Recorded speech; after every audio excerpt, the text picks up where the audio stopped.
And indeed, you are tuned to the Sunlit Room. My name is Ron Taffy, and it is my honor and my privilege and my pleasure to introduce to all of you our special guest this afternoon, Anna Tivel. Anna, how are you today? I'm good. How are you? I am doing fantastic. We could not be more pleased to have you here today. Now, before we get into it, let me let everyone know why you're here. Anna is going to be performing a few shows in the area, and all of these shows are with Nathaniel Talbot. And tonight, it is the Musiquarium at Triple Door. Do you know what time that show is getting started? That one starts at 8. 8 o'clock. Okay. I'm almost certain. All right, perfect then. And then Friday up in Bellingham at the Green Frog Acoustic Cafe, and July 12th, which is Saturday, should be right back here in our neck of the woods at Tim Noah's Thumbnail Theater in Snohomish. And again, is that one afternoon or an evening start? I forgot to look that one up. That's okay. That's an evening one as well. I'm pretty sure it starts at 7. 7. Perfect. And for any more information, just to make sure we have that right, of course, you can go to Tim Noah Thumbnail Theater's website. And besides getting the showtime right, you'll be able to hit a link to find tickets and see what's available for that show. Should be a fantastic evening of music. Anna's touring right now behind her brand new album. It's called Before Machines, correct? Yeah. All right, how about we just get right into some music? Let's give them a song and give them an idea of what they're going to hear. All right. Here's one off that album called Midnight on a Monday.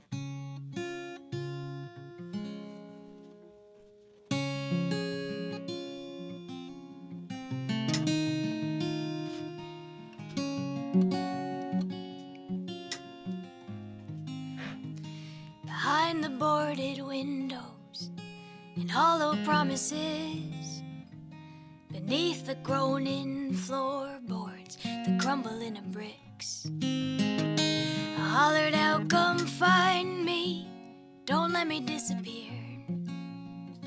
1,000 people moving, but you are standing still.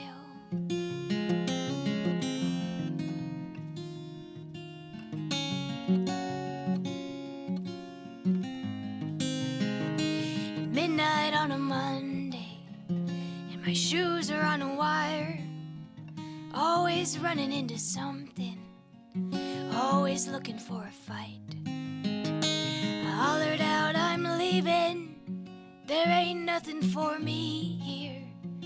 1,000 people moving, but you are standing still. And this is just a motel with a bell in every room, where they speak only in riddles, yeah, they speak in unison. I hollered out, I'm lost here on a hunt without a kill. 1,000 people moving, but you are standing still. I hollered out, I'm lost here on a hunt without a kill. 1,000 people moving, but you are standing still.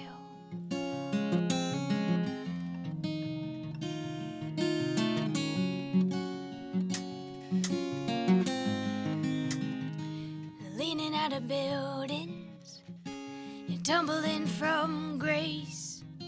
A city built on romance, but beaten at the gate. I hollered out, I'm sorry, oh, I never meant to yell. 1,000 people moving, but you're standing still.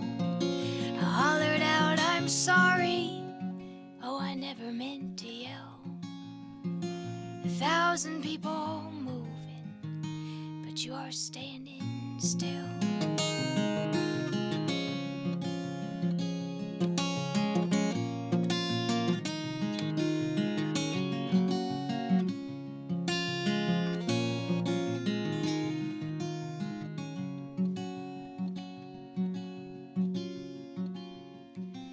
Walking all the bridges and wandering all the roads, their names are in the phone books, their names are on the stones.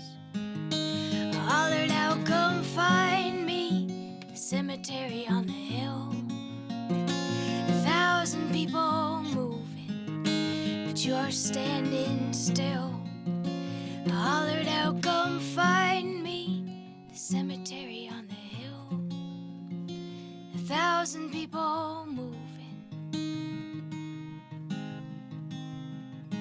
but you're standing still.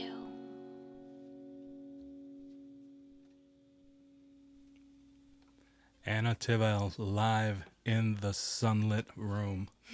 Boy, that's a pretty song. Pretty song.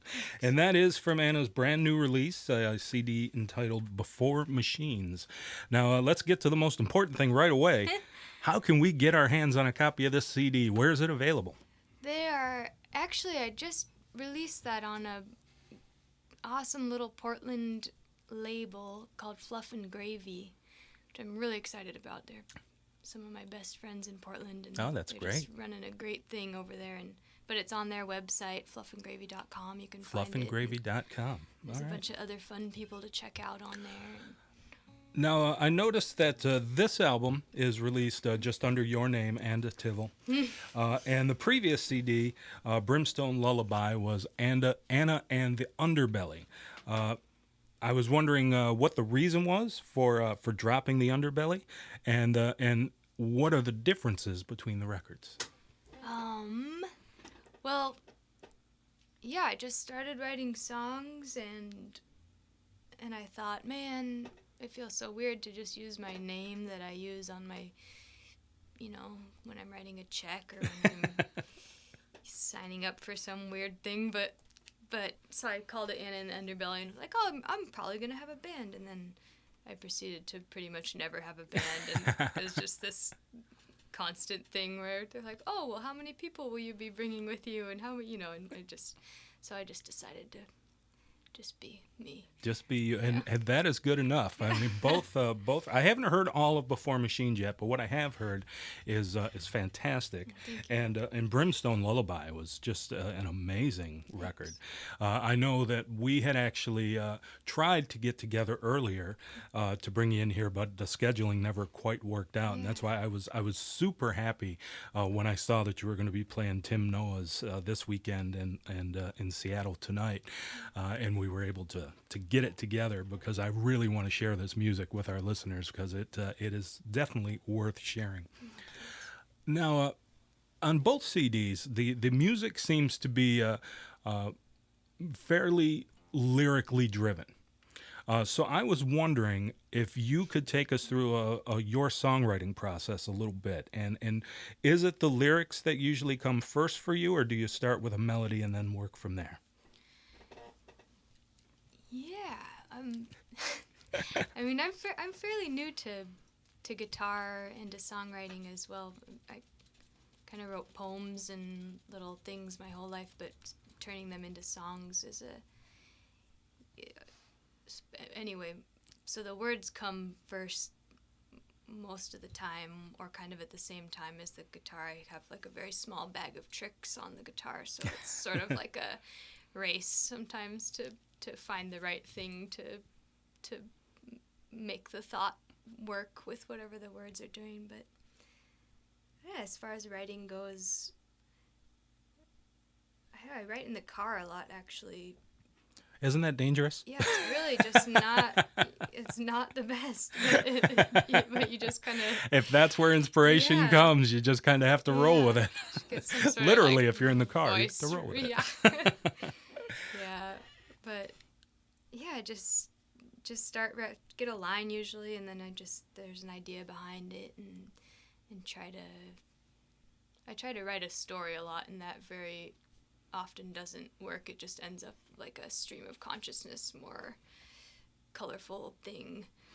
Do you ever write with other people? Like you'll have a fragment of a song, or you have a tune that you just can't seem to work out. Do you ever take it to one of your other musician friends and kind of join forces to finish it off?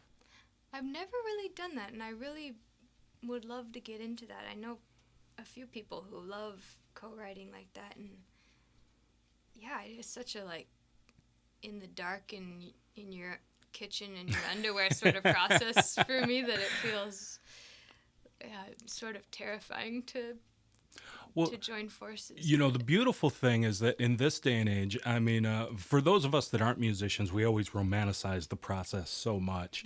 But in this day and age, you can co-write a song with someone you've never met. Yeah. You know, just send fragments back and forth via the internet until you have a complete song. So in that regard, you don't really have to change it too much. You can still be sitting around, you know, in your pajamas at the kitchen table, just doing something on the computer, and then ship it off to someone. Yeah. So that's one way modern technology has made it easy. How about we'll pick up on some other things in a little bit, but how about another song? All right. Let's see. Here's one called $5 Bill.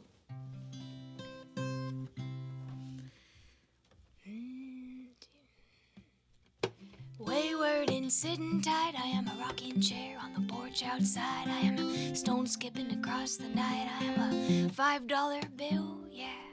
And it's getting late, I know, but you're still undressing and the window's open and the crickets humming the night in slow like the folks never will. Ah!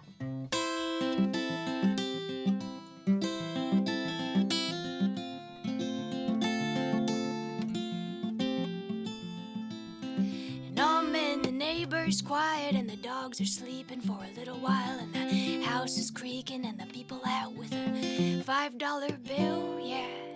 And I'm down here looking in, you're a magic spell at the window pane. You are pulling curtains across the day, you are tin cans and silk. Huh?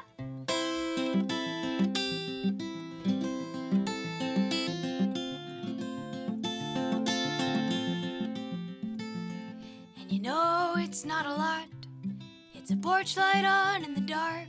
It's an old machine that creaks and sings so well. It's boards and rusted wire. It's elbow grease and time. 'Cause heaven knows that only time will tell. So I'm moving in.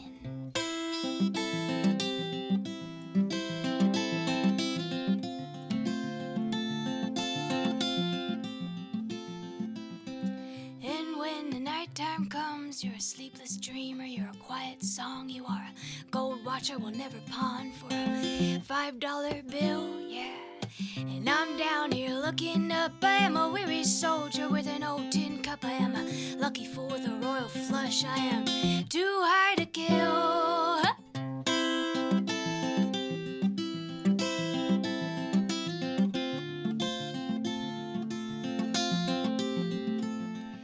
No, it's not a lot.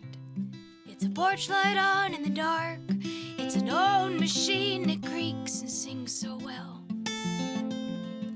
It's boards and rusted wire. It's elbow grease and time.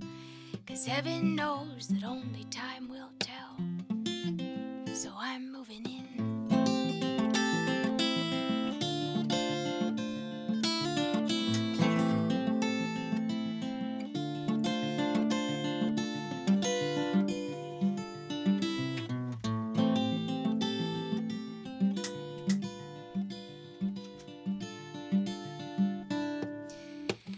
Men, you're looking down with your toothy smile and your hair undone. You are the smooth talker of Babylon. You are a $5 bill, yeah.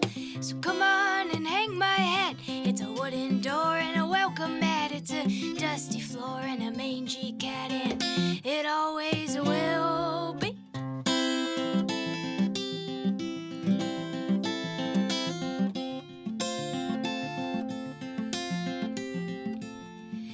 No, it's not a lot. It's a porch light on in the dark. It's an old machine that creaks and sings so well. It's boards and rusted wire. It's elbow grease and time. 'Cause heaven knows that only time will tell. So I'm moving in. Anna Tivel live in the sunlit room, exclusively here at 90.7 FM. And if you're just tuning in, if you missed Anna's first song or any of that first conversation, I'd just like to remind you that this will be available at KSER.org on our radio replayer for 2 weeks after today's show. So you can always go back and listen to what you missed, or just tune in to hear it again, because these songs are definitely worth hearing again. Now, earlier today, Anna, I played a song off the new Shook Twins CD called What We Do. I played the song Holler It Down, and I did not realize that you wrote that song. Now, I knew that you worked with Shook Twins a little bit, but how did that come about where that song you just kind of gave to them? Yeah, they're compiling songs for their new album, and I play a little less now, but I played a lot of fiddle with them for a long time, which was so fun.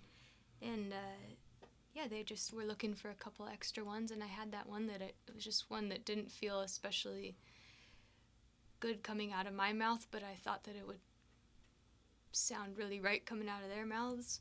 Well, I'm sure it sounded fine when you sang it, but you're definitely right. It sounds great when the Shook Twins sing it. That's one of the highlights of that record for me. It was actually one of my favorites on that CD.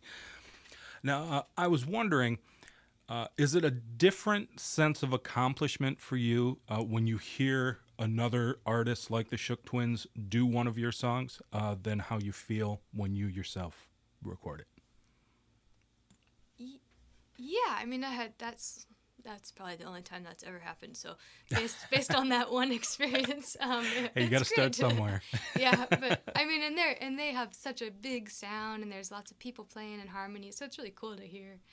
You know, it kind of they arranged it a lot more. Yeah, like I said, it really is a fantastic song. Now, do you feel that the experience that you had playing with them, you know, just going out and playing fiddle or whatever else you were called to do you think that helped you when it was time for you to step up front and be the focal point? Yeah, a lot. Everybody in that band, the girls and everyone else, is just really. I've learned a lot from them, and they're really free with sharing information, and just, you know, they let me play songs during their set, and they, you know, anybody who writes songs kind of plays, and it's a very community, just good. So I think it's been great to see them very gracefully handle all that is, you know, driving in the car for hours and hours and talking to people on the radio, and it's definitely, just, definitely. This part of the job, you know, having to come in and do interviews like this, I imagine that it's fun up to a point, but can definitely get old if you have to do it over and over again. So again, thank you for giving up your time and sharing your talent with all of us here at KSER. Thanks for having me. This is only fun. Now. If you could choose just one artist, any style of music, anywhere, to record one of your songs, who do you think it would be the biggest thrill for you to hear do one of your songs? Except for the Shook Twins, because they already did it. Oh, man. I know it's tough. That's it's so tough hard. to choose just one. Well, can I say two? Sure. I think it would be so cool to hear John Prine do one, or just to know that maybe he wanted to. Our station manager just moved you way up to the top of his list of favorite artists. John Prine's probably his all-time favorite singer-songwriter. He's mine too.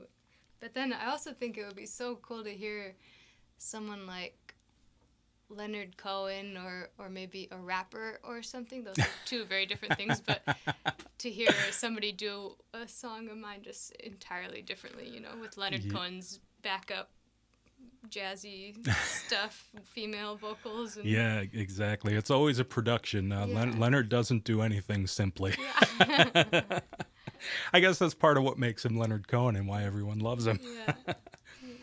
Now, if there was again, kind of the same question, but instead of recording, if there was just one single artist that you could play with, any artist anywhere in the world that you get a chance to share a stage with, would it be the same people, or would there be someone else you'd rather share that stage experience with? Um,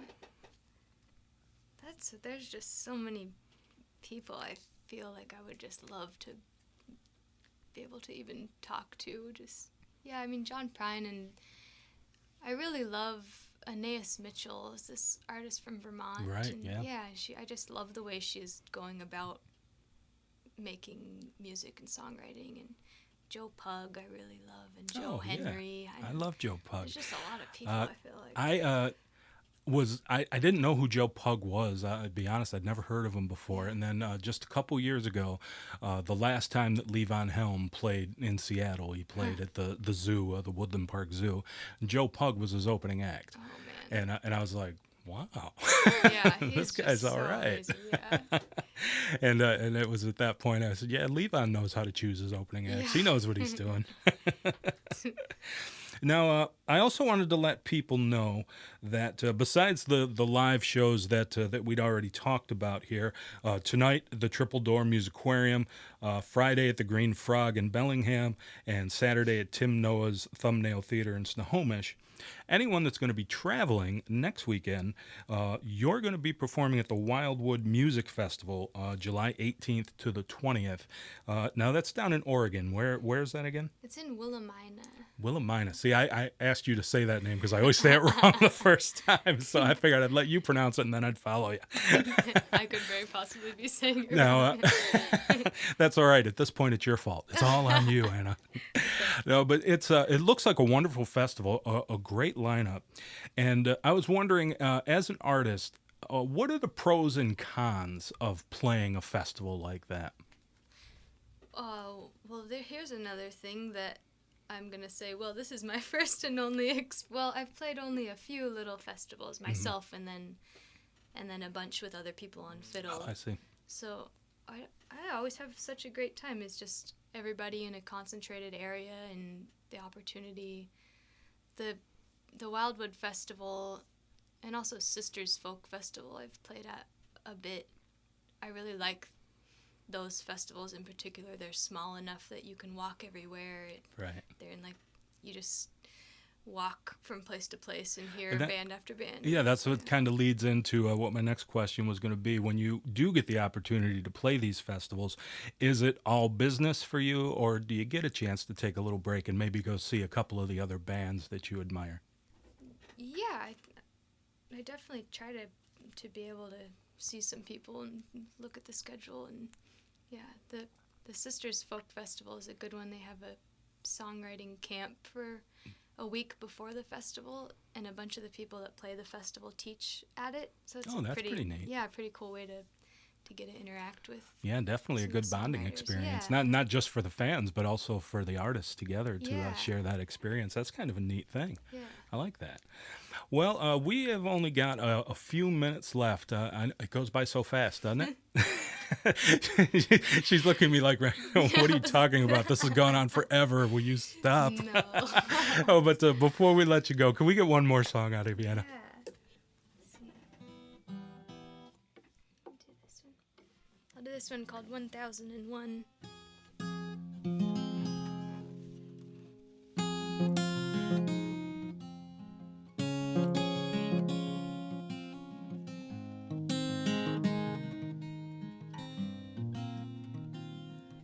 I am a mission bell ringing in the dark. Gonna scare these crows, go tuck their heads in someone else's yard. I got a heavy load, gonna lay it out. So if God ain't home, please tell me now before I kneel down.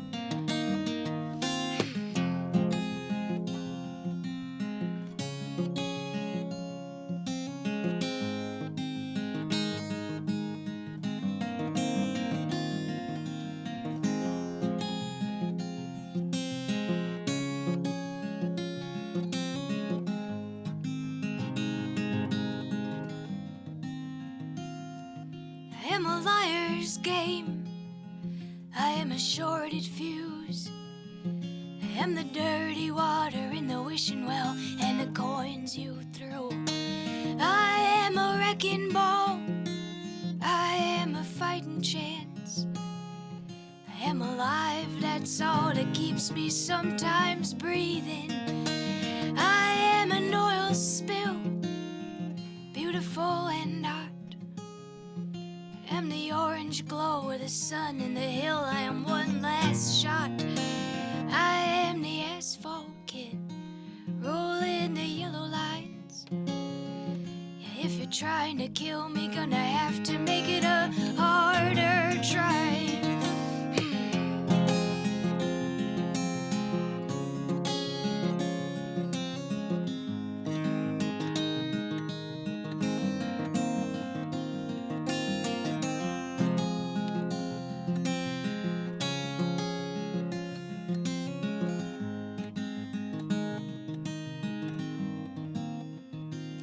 I am a Holy Ghost. I am a pounding heart. I am an easy lover even when this loving gets so damn hard. I am asleep, I guess, until you come for me. Out in the wilderness, in the dark, I am lost, but I am almost free. I am a fighting chance. I am a wrecking ball. I am a pounding heart. I am alive, that's all. I am the water's edge. I am the deepest end. I want 1,000 things to be one more than 1,000. Anna Tivel, live in the sunlit room. That's from her brand new CD. That is from the new CD, right? Before Yeah. Machines. I wanted to ask as well, if the folks come out to one of the shows, either tonight or Bellingham on Friday or Timnoa on Saturday, will the CD be available to purchase at the shows? Yeah, Nathaniel and I both have a handful of CDs, and There you go. So if you can't make it to the show, what was the name of the record label again? Fluff and Gravy. Okay, so you can go to the Fluff and Gravy website to get a copy of that CD, or just pick it up at the show. Any final thoughts, final words for the listeners, Anna? No, thanks for listening. Thanks for having me. It is our pleasure. Again, thank you for making the time and sharing your immense talents with all of us. We greatly appreciate it.